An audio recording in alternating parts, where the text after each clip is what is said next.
Hello everyone. अस्सलाम वालेकुम बेटा। आज का जो टॉपिक है that is O level chemistry का, that is atomic structure. This is a foundation chapter, this is a first chapter where we have to study the structure of atom. Atom है क्या? तो फर्स्ट ऑफ ऑल एटम जो है that is Greek language word, it means one. It's a building block unit of matter. मतलब हर चीज़ जो है, जो मैटर है, जो स्पेस ऑक्यूपाई करती है, जो मास रखती है, हर चीज़ matter, that is made of atoms. तो एटम क्या है? द मैटर को अगर आप ब्रेक डाउन करते जाएंगे, द स्मॉलेस्ट पार्टिकल जो होगा आपके पास उसे हम कहते हैं एटम। तो हम जब यहाँ से मूव करते हैं हम कहते हैं the smallest particle of matter is called atom. But here a thing is remaining and that is कि those who have learn about the atom, या आगे जाके हम पढ़ेंगे इस बात को कि एटम के अंदर जो है सब एटॉमिक पार्टिकल्स भी होते हैं, और उनमें सबसे छोटा जो पार्टिकल है दैट इज़ एक्चुअली इलेक्ट्रॉन। तो जब हम कहते हैं कि the smallest particle of matter, it means it becomes electron. तो हमें एटम और इलेक्ट्रॉन को डिस्टिंग्विश करने के लिए कि हम उस छोटे पार्टिकल की बात कर रहे हैं कि जो एक्चुअली एटम है, इलेक्ट्रॉन नहीं है, तो हमें इसके साथ कुछ डेफिनेशन में कुछ हमें एक्स्ट्रा चीज़ लगानी पड़ेगी, एंड दैट इज़ कि it can take part in a chemical reaction. तो smallest particle of matter which can take part in a chemical reaction is called atom. अब हमने ये बात की कि कोई भी चीज़ जो है, कोई भी चीज़, कोई भी मैटर जो है वो एटम से बना होगा, चाहे वो कॉम्प्लेक्स हो चाहे वो सिंपल हो। लाइक हमारे पास जो है ये आपके पास कैसल है जो कि सैंड का बना हुआ है, और जो है हम इसके एक एक पार्टिकल्स को बात करेंगे, माइक्रो लेवल स्टडी है केमिस्ट्री, तो वो किस चीज़ से बना हुआ है? वो एटम से बना है। तो अगर इसको जूम इन करते हैं तो जूम इन के बाद जो है हमें पता चलेगा इसमें असल में इस तरीके के पार्टिकल्स होंगे। तो एकदम से इतना बड़ा चेंज तो आपको समझाना मुश्किल होगा, इसलिए जो है हम यहाँ पर एक नया काम करके दिखाते हैं आपको कि हम अगर इसको जूम इन करते जाएँ तो हमारे पास किस किस तरीके से पार्टिकल्स आएंगे, छोटे पार्टिकल्स क्या क्या होते जाएंगे। तो जैसे हमारे पास हमने ये बात की कि हमारे पास जो है यहाँ पर अगर हम लेके आते हैं सैंड कैसल, अगर इसको मैं जूम इन कर दूँ तो मेरे पास ना इसमें आ जाएंगे सैंडस्टोन आ जाएंगे, बहुत छोटे छोटे, ठीक है। इसको भी अगर आप फर्दर क्रश कर दें तो आपके पास जो है आ जाएगा, फर्दर जूम इन करने के बाद ग्रेन आ जाएंगे सैंड के, जो इनसे ये बना हुआ है, इनसे ये बना हुआ है। अब ये जो है इसकी अगर स्ट्रक्चर को हम देखें और इंटायर अंदर जाके देखें तो इसको जूम इन करते हैं तो हमारे पास बन जाएगा एक्चुअली ये इस तरीके के सॉलिड पार्टिकल्स कॉम्पैक्टली पैक्ड होंगे। तो इसमें जो है कुछ आपको नज़र आ रहे हैं सेम साइज़ के और सेम कलर के जो है पार्टिकल्स नज़र आ रहे हैं। It means green is something else and this purple is something else. अगर हम इसको भी जूम इन करते हैं तो हमारे पास पता चलता है कि हम अब आ गए हैं मॉलिक्यूलर लेवल के ऊपर। तो हमें नज़र आ रहा है कि यहाँ पर ये दो डिफरेंट टाइप के एटम्स हैं, जबकि रेड वाले डिफरेंट टाइप के। तो हम इसे कहते हैं silicon and oxygen atoms are bonded together. मतलब ये सिलिकॉन का एटम है, ये ऑक्सीजन का एटम है। तो आपके पास दो तरह के एटम्स जो हैं वो बॉन्डेड टुगेदर हैं। हम इसको भी अगर फोकस कर देते हैं, इसको भी जूम इन करते हैं तो हमारे पास जो है कुछ ये पिक्चर आएगी that is very complicated look like. इसमें आपके पास एक सेंटर सा है, उसके अराउंड जो है आपको कुछ बॉल्स बॉल्स नज़र आ रहे हैं। तो इसे हम एटम ने कहा, इसको जो है बड़ा अच्छे तरीके से एक्सप्लेन किया और सिंप्लीफाइड फॉर्म में, and that is Bohr. Bohr ने इसको जो है इस तरीके से एक्सप्लेन किया कि आपके पास यही चीज़ जो है कुछ इस तरीके से होती है कि आपके पास जो एक सेंटर होता है जिसमें आपके पास कुछ पार्टिकल्स नज़र आ रहे हैं, पॉजिटिव वाले और ग्रीन वाले, and some particles which are negatively charge, they are moving around, yes they are spread around this centre. इसे हम कहते हैं एटम। तो हमने ये बात जो की थी कि कैसल में एटम होते हैं, जो हमने पिछली डायग्राम में आपको दिखाया कि इसमें एटम होते हैं। तो अब हमने आपको पूरा जूम इन करके दिखाया कि असल में हर मैटर जो है वो इन छोटे छोटे पार्टिकल से बना होता है। अगर आप उसको तोड़ते जाएं, क्रश करते जाएं, तो आपके पास जो सबसे छोटा पार्टिकल आएगा that will be called atom. Atom की जो एक्चुअल पिक्चर है दैट इज़ क्वाइट कॉम्प्लिकेटेड, ठीक है। तो आपको जो है यहाँ पर अगेन एक कोर्स ही नज़र आ रही है, एंड देन सर्कुलर से पास से नज़र आ रहे हैं। इसी को जो है डॉल्टन ने थोड़ा सा एक्सप्लेन किया, तो आपके पास जो है उसने कहा कि कुछ इस तरीके का होता है एटम। एंड यहाँ पर उसने कुछ पार्टिकल्स के नाम बताने शुरू कर दिए। उसने कहा कि इसका नाम जो है इलेक्ट्रॉन है, जो आपको नज़र आ रहा है कि शेल्स में घूम रहा है। इस तरीके से आपके पास जो है इसका नाम जो है उसने प्रोटॉन रखा, एंड इनका नाम जो है ग्रीन वालों का न्यूट्रॉन रखा। हम सारे पार्टिकल्स को देखेंगे, हम पूरी स्ट्रक्चर ऑफ एटम देखेंगे। तो एटम के अंदर हमारे पास जो है बेसिकली दो पार्ट्स बन रहे हैं। एक इसका ये न्यूक्लियस है सेंटर, और उसकी सराउंडिंग में आपके पास जो है शेल्स आ रहे हैं। तो हमारे पास जो है ये इस एटम के अंदर दो पार्ट्स का याद रखिएगा, दो पार्ट्स होते हैं सिर्फ। एक सेंटर होगा, सेंटर को ग्रीक लैंग्वेज में कहते हैं न्यूक्लियस।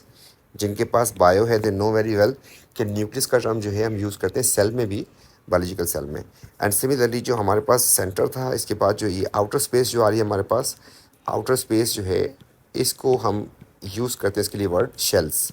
ठीक है, तो हमारे पास एक शेल ये हो गया, दूसरा शेल हो गया, तो इस तरीके से।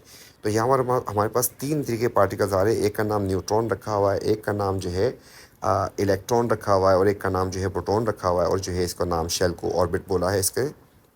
तो इनके ऊपर चार्ज वाकई इतना है या नहीं है, इनका जो है चार्ज आपको नज़र आ रहा है, इसके ऊपर चार्ज नहीं है। और इस बेस पे आप एक्सपेरिमेंटल बेस सारा डेटा है, तो किस तरीके से इनको पता चला। तो पहली बात तो ये कि सब एटॉमिक पार्टिकल्स, मतलब एटम के अंदर भी कुछ पार्टिकल्स होते हैं, एंड दैट इज़, पेन से याद रख लीजिएगा, प्रोटॉन, इलेक्ट्रॉन, न्यूट्रॉन। तो हमारे पास जो है तीन तरह के पार्टिकल्स होते हैं जिससे हमारा काम चल जाता है। तो हमारे पास जो है इनके बारे में तीन प्रॉपर्टीज़ हमें पता होनी चाहिए। इनका चार्ज क्या है हर पार्टिकल का, इनका जो है सिमिलरली मास क्या है हर पार्टिकल का हमें पता होना चाहिए, एंड पोजीशन कहाँ पे है एटम के, क्योंकि दो पार्ट्स होते हैं, या तो आपके पास न्यूक्लियस होगा, न्यूक्लियस, या फिर आपके पास शेल्स होंगे, तो उनमें कहाँ पे ये रहते हैं। तो पहली बात जो है इसको हम आगे लेके चलते हैं। तो हमारे पास प्रोटॉन जो है न्यूक्लियस में होते हैं, if you can see proton जो है हम इसको कह रहे थे, ठीक है, ये ऑरेंज वाले। इस तरीके से आपके पास जो है न्यूट्रॉन भी न्यूक्लियस के अंदर होते हैं। ये आपके पास न्यूट्रॉन है जिसको न्यूक्लियस के अंदर होते हैं, जबकि ये जो इलेक्ट्रॉन्स हैं ना, ये न्यूक्लियस के अंदर नहीं होते, ये शेल्स में होते हैं, तो हमने ये लिख दिया। इसके बाद जो इनका मास क्या है और चार्ज क्या है, इसके लिए एक एक्सपेरिमेंट किया था। एक एटम लिया, इस एटम को अगर मैं स्प्लिट कर दूं, ब्रेक डाउन कर दूं इसका, तो आपके पास इसमें से तीन पार्टिकल इमर्ज होंगे, protons, electrons and neutrons. Now we need to check कि इनका मास क्या है एंड इनके ऊपर चार्ज क्या है। तो इसके लिए चार्ज को चेक करने के लिए क्या किया, अगर मैं इलेक्ट्रिक फील्ड यहाँ पे अप्लाई कर दूँ, तो हमने यहाँ पर इलेक्ट्रिक फील्ड अप्लाई कर दी। ये नेगेटिव प्लेट है, ये पॉजिटिव प्लेट है, तो the particle will show deflection according to their charges. तो इस बेस के ऊपर आपके पास एक पार्टिकल जो है जब पॉजिटिव नेगेटिव प्लेट की तरफ टर्न हो गया, तो हमने देखा कि ये पार्टिकल एक्चुअली प्रोटॉन था। तो इससे हमें क्या पता चला कि अगर ये इस तरफ जा रहा है, तो यहाँ पर जाने की वजह क्या है, इसके ऊपर पॉजिटिव चार्ज होगा तभी तो जाएगा, क्योंकि डिफरेंट जो अपोजिट चार्जेस होते हैं वो अट्रैक्ट करते हैं एक दूसरे को, because it was a positively charge particle, that is why it is deflected to negative charge plate. तो हमने कहा कि भाई इसका जो चार्ज है प्रोटॉन का वो आपके पास पॉजिटिव वन होता है। इस तरीके से एक पार्टिकल जो है हमारे पास नेक्स्ट वाला वो सीधा गुजर गया, उसके ऊपर इन दोनों प्लेट से कोई इम्पैक्ट नहीं आया, तो हमने इसका नाम जो है न्यूट्रल से न्यूट्रॉन रखा हुआ है। तो इसके ऊपर चार्ज, कोई चार्ज नहीं होता, ज़ीरो चार्ज होता है इसके ऊपर, that is why it remain undeflected. And similarly the last particle was deflected toward positively charge plate, it means it must be negatively charge, that is why it has been deflected to positively charge plate. तो that is why इसका charge जो है हम रख देंगे इतना। अब next चीज़ जो है इनका मास। तो मास जो है हमारे पास, क्योंकि बहुत स्मॉल पार्टिकल्स होते हैं, तो हम इसके लिए ग्राम्स या केजी यूज़ नहीं करते, बल्कि हम नैनोग्राम भी नहीं यूज़ करते, बहुत छोटे होते हैं। हम इसके लिए जो टर्म यूज़ करते हैं, जो यूनिट होता है हमारे पास, that is atomic mass unit. तो इनका जो रेफरेंस होता है, जिस चीज़ से रिलेट किया होता है इनको, दैट इज़ टू स्मॉल। तो हम आगे जाके आपको बताएंगे कि रिलेटिव एटॉमिक मास होता क्या है। फ़िलहाल आपको ये बताना है कि इनका सबका मास पता होना चाहिए। तो आपके पास जो है यहाँ पर इसका मास जो है, प्रोटॉन का मास 1 AMU होता है एटॉमिक मास यूनिट में। सिमिलरली न्यूट्रॉन का mass is almost same 1 AMU ही होता है, जबकि इलेक्ट्रॉन का मास जो है ऑलमोस्ट 2000 टाइम जो है वो स्मॉल होता है, इलेक्ट्रॉन का मास 2000 टाइम। और कैसे पता चला, अगर आप देखें यहाँ पर डिफ्लेक्शन का जो एंगल है दैट इज़ स्मॉल, जबकि यहाँ पर एंगल ऑफ डिफ्लेक्शन जो है ज़्यादा है। तो इलेक्ट्रॉन ज़्यादा टर्न क्यों है, इसका मतलब कि ये लाइटर होगा। तो जो लाइटर पार्टिकल्स होते हैं, electron being lighter show more deflection as compare to proton. तो प्रोटॉन से काफ़ी लाइटर होता है, इसलिए इसका मास 1 नहीं हो सकता, 1 से कम ही होगा। And that was calculated and was around 2000 time of a proton. तो 1/1840 भी लिखा जाता है, 1/1836, 1838। तो इस तरीके से 2000 टाइम भी लिखा जाता है। तो it's a very small as compare to proton and electron, proton and neutron. तो इसको जो है नेग्लिजिबल मास भी कहते हैं as compare to it, this means कि इतना टाइम उससे छोटा है, टू स्मॉल। आगे आते हैं तो हमारे पास जो है मैग्नेटिक फील्ड में अगर इसको चेक करना हो या इलेक्ट्रिक फील्ड में, तो आपके पास you can see the angle of deflection इसका स्मॉल है, क्योंकि ये हैवी पार्टिकल था, जबकि this was a light particle. तो इसलिए आपको याद रखना है कि particle show deflection according to the charge and mass. ठीक है, तो आपके पास जो है चार्ज तो दोनों पे सेम था, अब मास जो है लाइटर होने की वजह से उसने ज़्यादा डिफ्लेक्शन कर दी।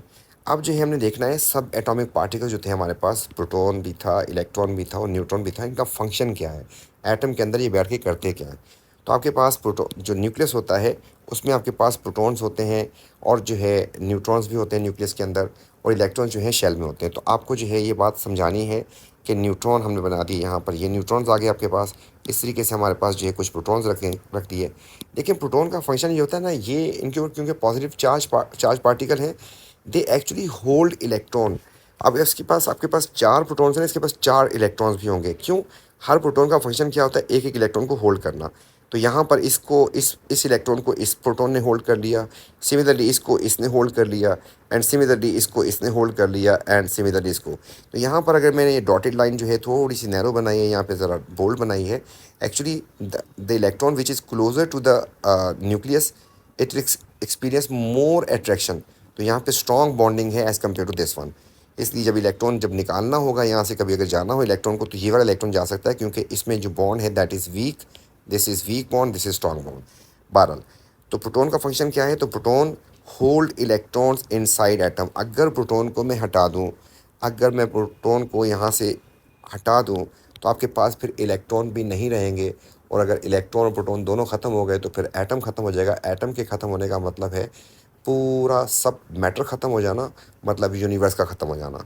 तो क्रिएटर ने जब इसको बनाया, तो इस यूनिवर्स को, तो उसने जो स्मॉल पार्टिकल्स बनाए जो वेल ऑर्गेनाइज सिस्टम थे। तो यहाँ पर proton they are performing a vital role, कि उन्होंने इलेक्ट्रॉन को होल्ड किया है, जिसकी वजह से सिस्टम चल रहा है और ये इलेक्ट्रॉन जो है रिवॉल्व कर रहे होते हैं। तो पहला फंक्शन हो गया प्रोटॉन का। प्रोटॉन क्या करते हैं, इलेक्ट्रॉन्स को होल्ड करते हैं। और एक बात और याद रखिए कि जितने प्रोटॉन्स होते हैं उतने ही इलेक्ट्रॉन्स भी होंगे। The second thing is neutron. अगर सोचें न्यूट्रॉन को मैं थोड़ी देर के लिए हटा देता हूँ कि न्यूट्रॉन भाई आप लोग हट जाओ। अगर न्यूट्रॉन हटा दें तो आपको इसका फंक्शन समझ आ जाएगा। अगर न्यूट्रॉन ना हो तो आपके पास एटम में क्या बच गया, न्यूक्लियस के अंदर proton. They will actually repel each other. इस रिपल्जन की वजह से न्यूक्लियस बस्ट हो जाएगा इसका, और फिर जो है सारे के सारे पार्टिकल्स स्कैटर्ड हो जाएंगे। तो क्रिएटर ने जब इसको बनाया तो इनकी रिपल्जन को, इनके दरमियान जो रिपल्जन आ रही है उसको मिनिमाइज़ करने के लिए क्रिएटर ने इनके दरमियान कुछ ऐसे पार्टिकल्स को रखा जिसकी वजह से रिपल्जन मिनिमाइज हो जाए, and they were neutrons. So what's the function of neutron, they actually minimize the repulsion between protons. And now the electrons, तो electrons are responsible actually chemical properties. तो अब आपको बताएंगे आगे जाके केमिकल रिएक्शन क्या होता है और वाई दे आर रिस्पॉन्सिबल, तो इस पर भी हम बात करेंगे। तो आपको जो है तीनों का फंक्शन पता होना चाहिए। प्रोटॉन का फंक्शन क्या था, तो प्रोटॉन्स जो हैं होल्ड करते थे इलेक्ट्रॉन्स को विद इन एटम। अगर ये ना हो तो फिर इलेक्ट्रॉन्स भी नहीं होंगे और फिर पूरा सिस्टम ख़त्म हो जाएगा। न्यूट्रॉन का फंक्शन ये था कि मिनिमाइज करते थे repulsion between protons because they are positively charged. And similarly electron का जो फंक्शन था, they are responsible for chemical properties. तो अगर आपके पास दो पार्टिकल्स हों, अब ये मैं हल्की सी बात करके जा रहा हूँ, लेट्स से मेरे पास एक्स है और वाई। तो आपके पास जो है मैं इसको ऐसे कर देता हूँ कि सोडियम, जिनको पता है ठीक है, जिनको नहीं पता कोई मसला नहीं है, आगे जाके देख लेंगे इसको। बेटा इसमें भी 10 इलेक्ट्रॉन्स होते हैं, इसमें भी 10 इलेक्ट्रॉन्स होते हैं। अगर इनके इलेक्ट्रॉन्स जो हैं, इलेक्ट्रॉन्स अगर इनके सेम हैं तो इसका मतलब इनकी केमिकल रिएक्शंस भी सेम होंगे, याद रखिएगा। तो क्योंकि electrons are responsible for chemical properties. आगे चलते हैं तो हमारे पास जो है एक चीज़ आ जाती है एटॉमिक नंबर या proton number. So it's a very important, very very important. तो हर एलिमेंट जो है वो ग्रेजुअली जब डिस्कवर हुआ, तो जैसे आपके पास कार्बन जो है डिस्कवर हुआ, लोग कार्बन को बहुत पहले से जानते थे। तो पहली बात जो है केमिस्ट्री वाले जो है इसकी पूरा वर्ड लिखने की बजाय इसका सिंपल यूज़ करते हैं, and they are using C. इसके बाद एक और एटम डिस्कवर हुआ दैट इज़ सीजियम। सीजियम, तो इसका सिंबल भी सी लिखेंगे तो फिर आपके पास इसके लिए सी लिख दिया, तो इसके लिए सी नहीं लिखेंगे बल्कि क्या कर देंगे, इसके लिए सी ई लगा देंगे। तो आपके पास जो है थोड़ा सा बस एक सेकंड लेटर इसका उठा लिया जाता है। सिमिलरली अगर आपके पास नाइट्रोजन है तो नाइट्रोजन के लिए हम एन यूज़ कर लेंगे। इसके बाद एक और एलिमेंट डिस्कवर हुआ दैट इज़ नियॉन, तो उसके लिए हम यूज़ कर लेंगे एन नहीं यूज़ करेंगे, साथ उसके ये वाला चीज़ भी यूज़ कर लेंगे। तो आपके पास इस तरीके से सिंपल यूज़ करते हैं। तो किसी भी जो एलिमेंट होता है ना उसके साथ दो नंबर्स लाजमी आते हैं, उनमें से एक को हम कहते हैं प्रोटॉन नंबर या एटॉमिक नंबर।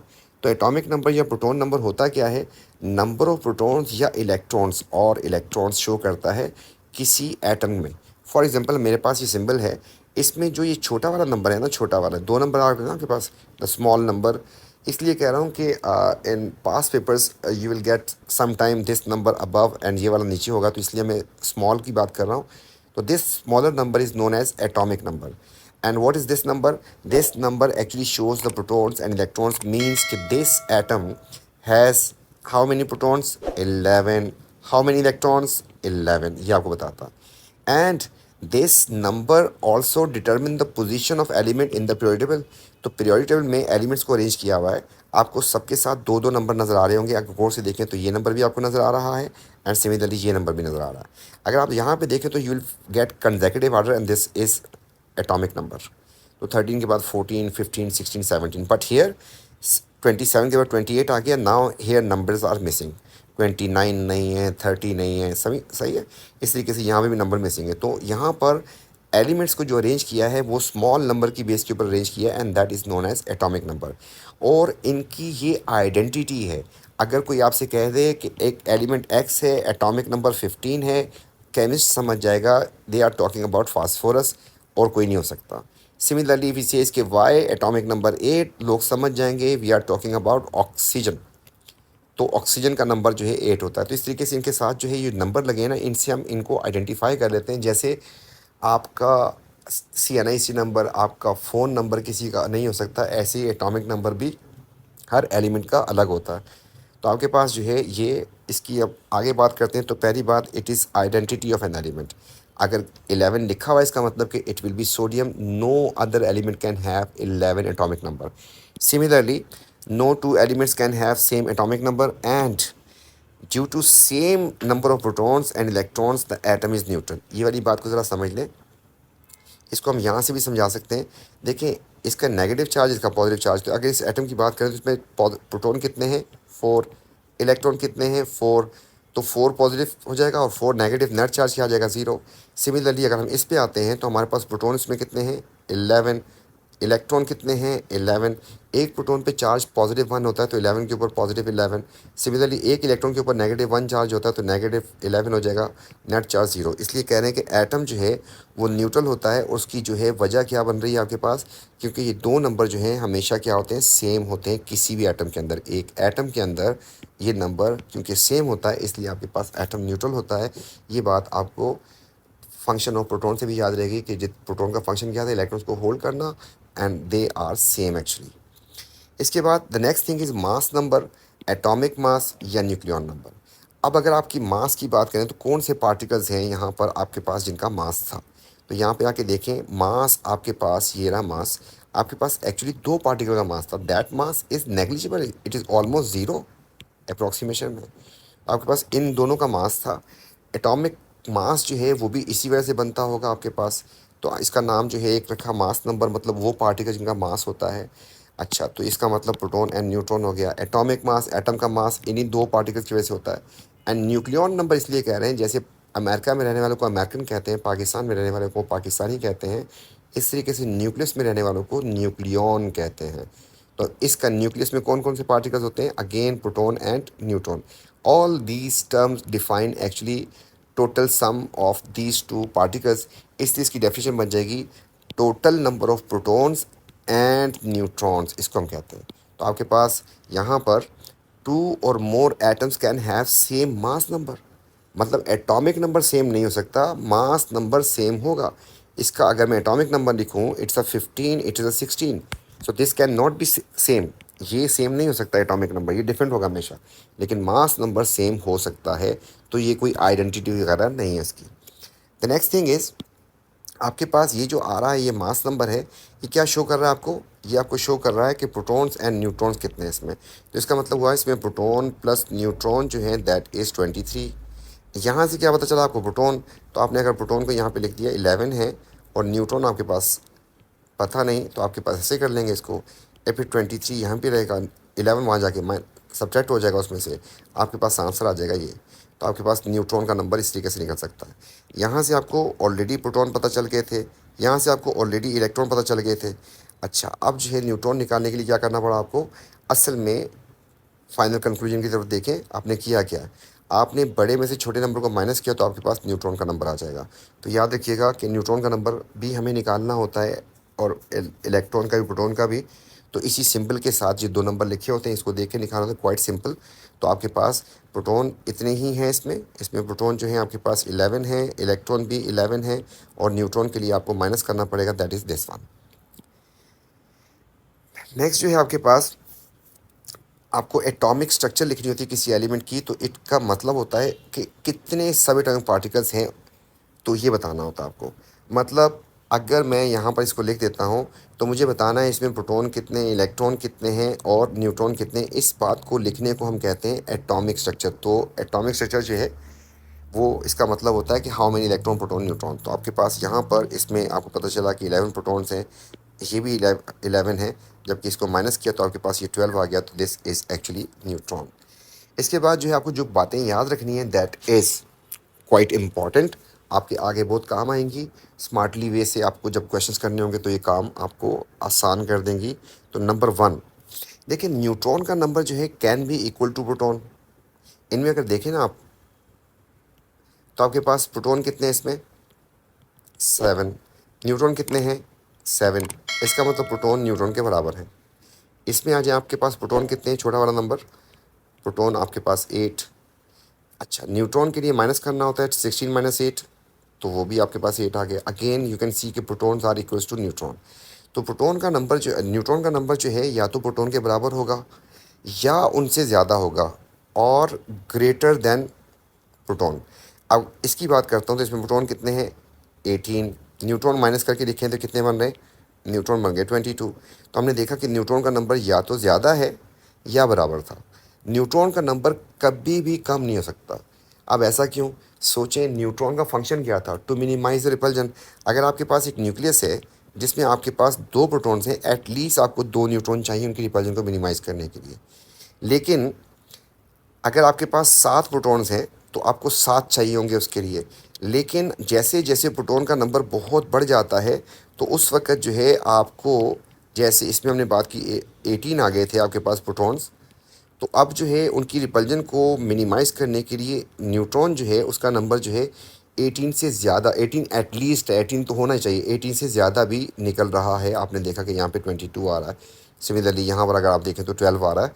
तो जितना बड़ा न्यूक्लियस में जितने नंबर ऑफ़ प्रोटॉन्स बढ़ते जाएंगे, वैसे ही फिर आपके पास न्यूट्रॉन का नंबर उनसे ज़्यादा हो जाएगा। तो कभी कम नहीं होता, हमेशा या तो इक्वल होगा, या तो इसका मतलब आपके पास प्रोटॉन न्यूट्रॉन के बराबर होंगे, या फिर न्यूट्रॉन जो हैं प्रोटॉन से ज़्यादा होंगे, कभी कम नहीं होते। सिवाय इसके, ये भी याद रखना है आपको, हाइड्रोजन में क्यों, हाइड्रोजन में असल में एक ही प्रोटॉन होता है, देयर इज़ नो न्यूट्रॉन, और नीड भी तो नहीं है, रिपल्जन ही नहीं है यहाँ पर, एक इलेक्ट्रॉन, और ये आपके पास यहाँ पे 1 1 लिखा हुआ है, तो आपके पास प्रोटॉन इसमें 1, इलेक्ट्रॉन इसमें 1 एंड न्यूट्रॉन इसमें 0। न्यूट्रॉन की ज़रूरत ही नहीं थी, यहाँ पे कोई न्यूक्लियस के अंदर रिपल्जन ही नहीं है, एक प्रोटॉन ही है। इसलिए this is only exception in elements जहाँ पर protons are greater than neutron, क्योंकि यहाँ पर प्रोटॉन जो है 1 है, न्यूट्रॉन 0 है माइनस करके। तो ये काम जो है किसी और एलिमेंट में नज़र नहीं आएगा। हमेशा या तो प्रोटॉन न्यूट्रॉन बराबर होंगे या न्यूट्रॉन प्रोटॉन से ऐसा होगा। ऐसा कभी नहीं हो सकता कि प्रोटॉन जो है वो न्यूट्रॉन से ज़्यादा हो जाए, this will be only hydrogen. अगली बात जो आपको याद रखनी है दैट इज़ कि वो न्यूक्लियस जिसमें प्रोटॉन का नंबर ज़्यादा हो जाएगा तो उसमें रिपल्जन ठीक ठाक होगी। उसको मिनिमाइज़ करने के लिए जो है बीच में इंटरवीन करेंगे कौन, न्यूट्रॉन, लेकिन still the nucleus will become unstable. तो जिसमें प्रोटॉन का नंबर ज़्यादा होगा वो अनस्टेबल होगा न्यूक्लियस, रेडियो एक्टिविटी शो करेगा, उसमें से रेडिएशन निकलनी शुरू हो जाएंगी, वो डिके की तरफ जाएगा। आपने देखा होगा कुछ एलिमेंट्स जो हैं वो डिके कर रहे होते हैं, इरेडियम वगैरह जो है तो वो ग्लो कर रहे होते हैं। तो यहाँ पर कुछ हमारे पास एलिमेंट्स ऐसे होते हैं जो ग्लो कर रहे होते हैं। तो ये देखें, अगर आपके पास रेडियम जो है ग्लो कर रहा है, सिमिलरली इसको आपने किसी जगह, तो इनमें से असल में रेडिएशन निकल रही हैं। तो टाइम के साथ they are highly unstable and they emit radiation. असल में इनका जो न्यूक्लियस होता है दैट इज़ अनस्टेबल, जिसकी वजह से इसमें से रेडिएशन निकल रही होती हैं। तो इस तरीके से वो न्यूक्लियस जिसमें प्रोटॉन का नंबर ज़्यादा होगा दैट विल बी अनस्टेबल, और जिसमें न्यूट्रॉन का नंबर ज़्यादा होगा वो ज़्यादा स्टेबल हो जाएगा, क्योंकि वो उसको स्टेबिलिटी प्रोवाइड कर सकता है, या प्रोटॉन का नंबर कम होना चाहिए। इसके बाद हमारे पास यहाँ पर कुछ क्वेश्चंस आ गए। इन क्वेश्चन को करके हम जो है इसको क्लास को लेके चलते हैं आगे। तो आपको यहाँ पर प्रोटॉन इलेक्ट्रॉन न्यूट्रॉन निकालने हैं, तो इट्स अ क्वाइट सिंपल। मैं इसमें से 2-3 आपको काम करके दिखा देता हूँ, फिर जो है आप लोग जो है रेस्ट जो है आप लोग कर सकते हैं इसको कंप्लीट।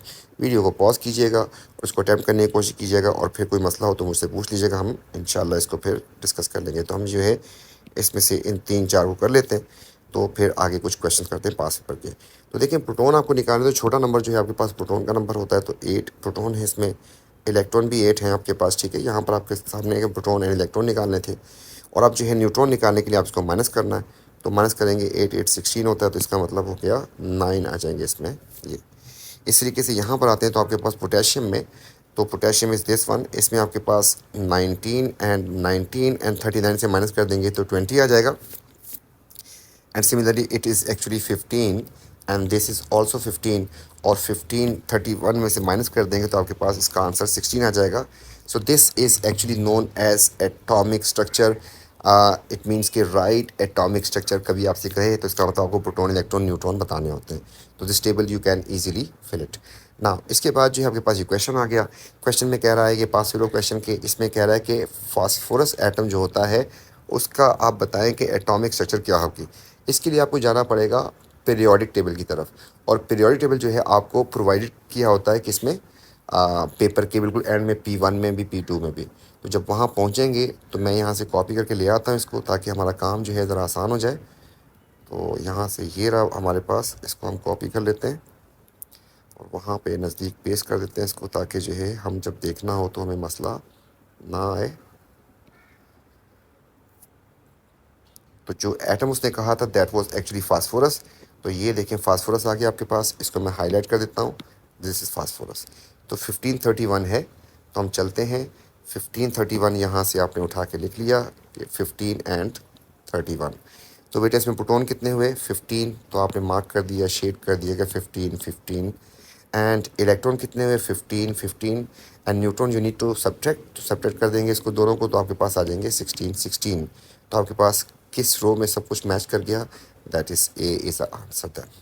इस तरीके से the next question he says के which is same, these two particles में क्या चीज़ सेम है। चलो स्टार्ट करते हैं, देखते हैं।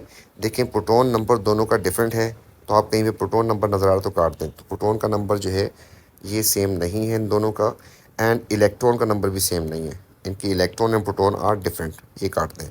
न्यूक्लियन किसको कहते थे, न्यूक्लियन कहते थे जो बड़ा वाला नंबर होता है। तो न्यूक्लियन की अगर बात करता हूँ तो इस कलर से मैं इसको ज़रा हटा दूँ और कलर जो है लगा दूँ कोई, तो कहाँ गया जी कलर शेड के लिए।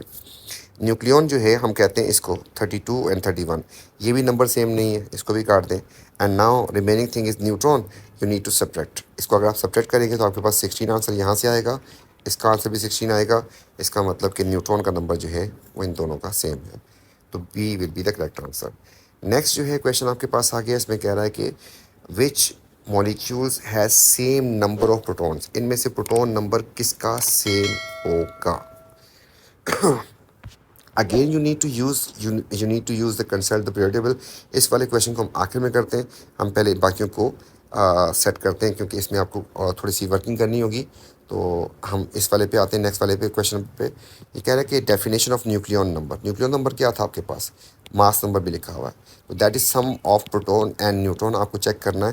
तो चेक करें total number of proton neutron, आपके पास इसका आंसर हो जाएगा दिस वन। तो नेक्स्ट क्वेश्चन जो है आपके पास आ गया, इसमें ये आपसे कह रहा है कि आप इसको ढूंढें, तो इस एलिमेंट को पहचानें सिंबल से। तो यहाँ पर बेटा आपने देखा कि मैंने इसको लिख दिया लेट से एक्स ना, इसका प्रोटॉन नंबर कितना आ रहा है 4, तो मैंने 4 लिख दिया। मास नंबर कितना आ रहा है, मास नंबर के लिए क्या करना होता है, इन दोनों को ऐड करना है 9, तो मैंने उठा के लिख दिया 9। तो फिर मैंने आपसे कहा था असल में पास पेपर में पहले जो है पीरियडिकल में ये मास नंबर ऊपर लेके लिखता था, फिर इसने नीचे लिखना शुरू कर दिया, तो ये थोड़ा सा चेंज किया जिसकी वजह से आपको डाउट हो रहा होगा।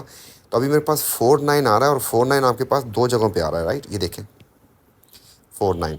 अब इनमें से कौन सा आंसर ठीक है, तो आपके पास एटॉमिक नंबर इज़ 4, इसको मैं मार्क करने जा रहा हूँ। Atomic number proton number is 4, इसको मैंने मार्क कर दिया यहाँ से भी यहाँ से भी। तो अब जाके चेक कर लेते हैं पीरियडिकल में, तो 4 और 9 तो आपको मिल जाएगा आराम से सुकून से। तो atomic number 4 is this one, ठीक है, और मास नंबर इज़ 9, ठीक है। जो उसने फ्लोरीन लिखा था तो दैट वाज समथिंग एल्स, तो ये नहीं था हमारे पास answer.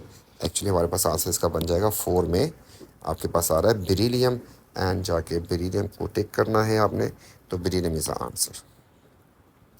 The next question he says के which deduction can be made from this symbol. अच्छा, an atom of helium contain 2 electrons. ठीक है जी, इसमें इलेक्ट्रॉन 2 ही होंगे ना आपके पास, एटम 2 इलेक्ट्रॉन्स, ये वाली बात ठीक है। अच्छा, the next thing he says के an atom of helium has 2 protons and 4 neutrons. No, झूठ बोल रहा है ये। तो आपके पास P प्लस N जो है वो मिला के आपके पास 4 लिख रहा है, और प्रोटॉन का नंबर 2 है, और न्यूट्रॉन अगर निकालने पड़ जाए आपको तो यू नो वेरी वेल, तो आपके पास इसका न्यूट्रॉन जो है 2 आएंगे, यहाँ पर इसने कहा कि 4 न्यूट्रॉन, तो दिस इज़ रॉन्ग। इस तरीके से हीलियम हैज़ एटॉमिक नंबर 4, ये बात भी गलत है, एटॉमिक नंबर इज़ 2, जो छोटा वाला नंबर होता है। And helium occur diatomic molecule, ये भी हमने पढ़ा नहीं, इसको लीव इट काट दें, हमारे पास फिलहाल ए आंसर हो गया इसका। इस तरीके से ये वाला जो है इसमें भी आपको प्रोटॉन ढूंढने हैं, ये भी थोड़ा सा लेंथी है, तो हम इसको स्टार्ट करते हैं, फिर इसी क्वेश्चन को करते हैं। वो एक क्वेश्चन हमने पीछे छोड़ा था। अब ये कह रहा है कि what is the total number of protons in this molecule. अब इसके लिए क्या करना है, आपके पास देखें एक सल्फर और 3 ऑक्सीजन है, तो आपको जाके चेक करना है, जब आप जाते हैं आपको ढूंढना क्या है, इसको देख लें, प्रोटॉन ढूंढना है, ठीक है। तो प्रोटॉन का नंबर जो है आपके पास जो है वहाँ से आ जाएगा। सल्फ़र ऑक्सीजन देखना था, आपको दिखा देता हूँ मैं, सल्फ़र भी ऑक्सीजन भी। सल्फ़र में प्रोटॉन 16 होते हैं, राइट, ऑक्सीजन में 8 होते हैं। देखिए मैं इस नंबर को छोड़ रहा हूँ, ये नहीं है प्रोटॉन नंबर आपके पास, ये छोटा वाला नंबर होता है, राइट। तो 8 और 16 होते हैं। ये बात अगर आपको समझ आ गई, इसको ज़रा ज़हन में रखिएगा, और फिर जो है काम हो जाएगा हमारा। तो सल्फ़र जो है उसमें थे 16 और ऑक्सीजन में थे 8, तो बेटा इसमें हो गया आपके पास 16। फिर आपके पास 3 ऑक्सीजन है, तो you need to write 3 times oxygen, oxygen and oxygen, तो आपके पास ये बन जाएगा 24 और ये बन जाएगा 40। तो the answer is 40, C answer हो जाएगा इसका। एंड सिमिलरली एक क्वेश्चन हमने छोड़ा था, अब इस पे आ जाते हैं। सेम नंबर ऑफ प्रोटॉन्स आपको बताने हैं, तो that is quite simple, smartly भी कर सकते हैं, और स्मार्टली नहीं करना तो आपकी मर्जी है। अच्छा जी, ऑक्सीजन बेटा 8 होता है एटॉमिक नंबर, तो आपके पास 2 ऑक्सीजन के एटम आ रहे हैं, तो 8 + 8 मतलब हो जाएगा आपके पास 16। सिमिलरली यहाँ पर आपके पास नाइट्रोजन जो होता है वो होता है 7, इसका मतलब N2 लिखा हुआ है, तो आपके पास 7 + 7 मतलब 14। तो इनमें तो ये दोनों नंबर सेम नहीं हुए, ठीक है, तो उसने कहा था सेम प्रोटॉन नंबर होने चाहिए, काटें इसको। नेक्स्ट वाले में आते हैं क्लोरीन, और जब एलिमेंट डिफरेंट हैं तो फिर लाजमी सी बात है वो भी डिफरेंट होगा, स्मार्टली भी खेल सकते थे। एक क्लोरीन के पास 17 होते हैं, राइट, तो आपके पास ये, आपको याद बात कोई नहीं करना, आपको डेटा बुकलेट मिली होगी वो प्योरिटेबल, उसमें से आपको निकाल के लिखना है। 17 होता है, क्लोरीन के साथ लिखा होता है 17, इसलिए आपके पास इसका आंसर बन जाएगा 34। जबकि यहाँ पर आते हैं तो आपके पास 2 हैं, तो 35 + 35 लिखना था आपको, इसका आंसर बन जाएगा 70। ये 2 नंबर भी बिल्कुल भी मैच नहीं कर रहे, तो ये भी आंसर नहीं हो सकता। वैसे आपको शॉर्टकट बता दूँ, अगर आपको करना क्या था, 2 के सेम होने चाहिए, तो वो 2 डिफरेंट एलिमेंट अगर होंगे तो उसमें तो मुश्किल है आपके पास, इसमें भी मुश्किल था, इसमें भी मुश्किल था, इसमें भी, इसमें भी, हाँ मॉलिक्यूल्स इनमें हो सकता है। तो बेटा कार्बन के पास 6 होते हैं, लिख दिए। एक ऑक्सीजन के पास 8 और 2 के पास भी 8, तो 16 और ये बन गया आपके पास 22। इसमें सल्फ़र में आपके पास 16 होते हैं, ऑक्सीजन के पास 8 और 8, तो ये आपके पास हो गए 32। Again this number is different, तो ये भी नहीं है। And the last one is carbon के पास बेटा 6 होते हैं, एक हाइड्रोजन के पास 1 होता है, राइट। आपके पास 4 हाइड्रोजन है, तो 1 + 1 + 1 + 1, तो आपके पास यहाँ से बन जाएंगे 10। सिमिलरली एक नाइट्रोजन के पास आपके पास 7 होते हैं, और 3 हाइड्रोजन है आपके पास, तो 1 + 1 + 1 मतलब 10। तो यहाँ पर दिस आंसर, यहाँ पर आपके पास दोनों का नंबर सेम हो गया, तो D is the correct answer. तो बेटा ये था हमारे पास first part of atomic structure. तो इंशाल्लाह जो है हम नेक्स्ट वीडियो में इसका सेकंड पार्ट जो है कंप्लीट करेंगे। तब तक के लिए टेक केयर, अल्लाह हाफिज़।